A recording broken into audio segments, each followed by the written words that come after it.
Hello guys! So ayan, hello guys, good evening po dyan nanonood sa aking mga vlog, sa aking mga followers. Good evening po sa inyo. So, for today's video, tayo po ay magpiplex lang. Ipiplex ko lang po ang aking Skinol with Myra E. So, ito po ay, nilagyan ko na po siya ng Myra E last vlog ko. So, ipiplex ko lang po kasi gagamitin ko kasi bago hilamos po ako. So, ipiplex ko lang po ang aking ginagamit every night. At hindi lang po every night, ako po ay maghihilamos sa mukha, ginagamit ko po siya sa aking mukha. At ito po ay subok ko na at matagal ko na po itong ginagamit sa mukha. At ngayong ako po ay preggy or buntis, ginagamit ko pa rin po siya. Kaya nga po sa mga nagtatanong kung pwede daw po ito sa mga buntis, pwede po kasi ginagamit ko rin po siya.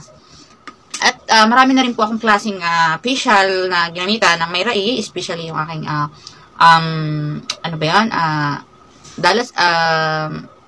Ano ba yung ginamitan ko ngayon? Selka. Ayan, gumamit po ako ng Selka. Tapos, lagyan ko po ng Myra E. Tapos, yung RDL. Yun. Isa po yung sa mga nalagyan ko. And yung papaya. Papaya green at saka orange nalagyan ko na rin po. Skinol, nagamit ko na rin po. Yung experience ko na rin po. Yung kaya po sinishare ko sa mga vlog ko. Makikita nyo dun sa mga vlog ko. About sa aking Skinol with Myra E. Makikita nyo po doon. Mapapanood nyo po sa aking mga vlog. Although, hindi ko man po lagi binablog. At hindi rin po ako laging nag-shoutout.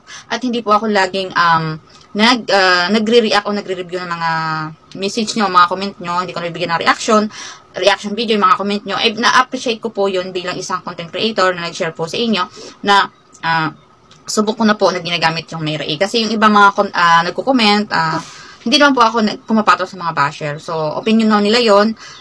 Ay, may sarili din akong opinion at kung hindi po bagay sa kanila, wala naman po ako magagawa. So, no comment na lang po ako sa mga bagay na yun. At nakakatuwa naman dahil nagpa-viral po ang aking mga video at marami pong nanonood at naging subok na rin po nila at nagamit na rin po nila. So, sila po yung nagtitestify sa akin na subok na rin po ang Myra E. So, ayun po, sa mga nag-comment sa akin na nakasubok na sila ng Myra E at maganda yung mga feedback nila sa akin, maraming salamat po. At tonight, so, ibibig shout out ko po pala yung isang nag-comment sa akin. So, wait lang, titignan ko lang sa isa kong camera, isa kong cellphone. So, nag-comment siya sa akin. Ito yung comment niya. Ipopost ko na rin naman diyan sa aking video. So, si Sarah May Gates o Guates. Basta ganun na ipopost ko po dyan. Ilalagay ko po sa aking video. Ayan, big shout out po sa iyo at napakaganda po ng comment niya. So, ito daw po ay ginagamit niya. Ito, Skinol. Ito lang po daw yung ginagamit niya. Skinol, yung takputi daw po ang takip. Sabi niya sa akin, since high school daw ginagamit niya and until na siya po ay 31 years old, ginagamit pa rin po niya yung Skinol with Myra E. So,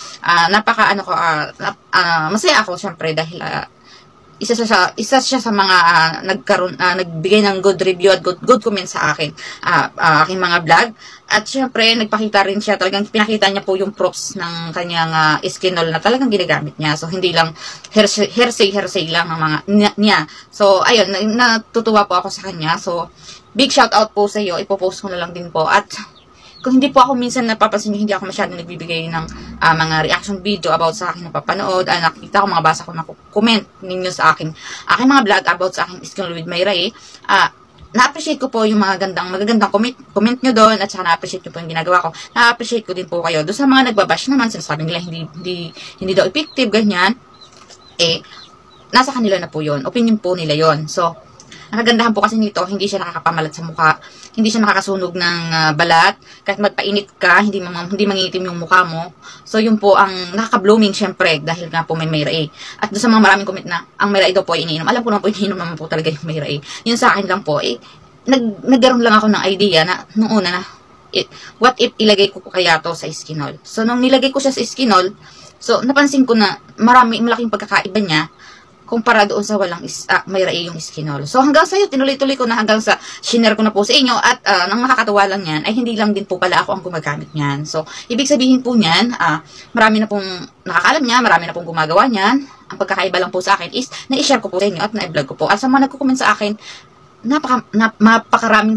maraming salamat po sa mga good comment nyo. Sa mga nagtatanong, kung minsan hindi ko kayo nare-replyan, someday, siguro gagawa din po ako ng mga reaction video sa mga comment ninyo. At yung iba naman po, ginagawa ko po ng paraan talaga na bigyan sila ng magandang sagot sa mga katanungan nila. As preggy mom or buntis, may pinagdadaanan tayo na iba-iba talaga yung mood natin.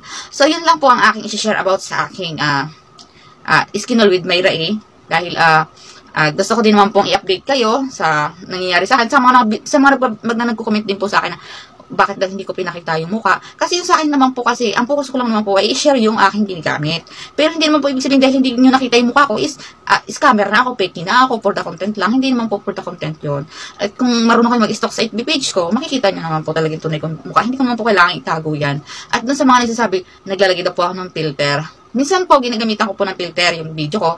Dahil po minsan, may time na hindi naman po ako nag-makeup. Tayo naman po kailangan din natin maging presentable sa pagharap sa tao. Pero hindi po ako naglalagay ng napakadaming tawag ng filter. Yung sa akin po, hindi po ako gumagamit talaga ng filter. Lalo pag gagamitan ko po ng TikTok, hindi po ako gumagamit ng filter. So, original pong ano yan. Ang kagandahan na po kasi sa TikTok pag ginagamitan natin is clear yung mukha natin. Pero hindi po ako gumagamit ng filter. So, yun lang po sa mga followers ko. Followers ko, thank you sa pag-support sa aking mga video, sa panonood sa akin, sa magagandang comment. Thank you po. So, see you sa aking mga vlog po. Bye!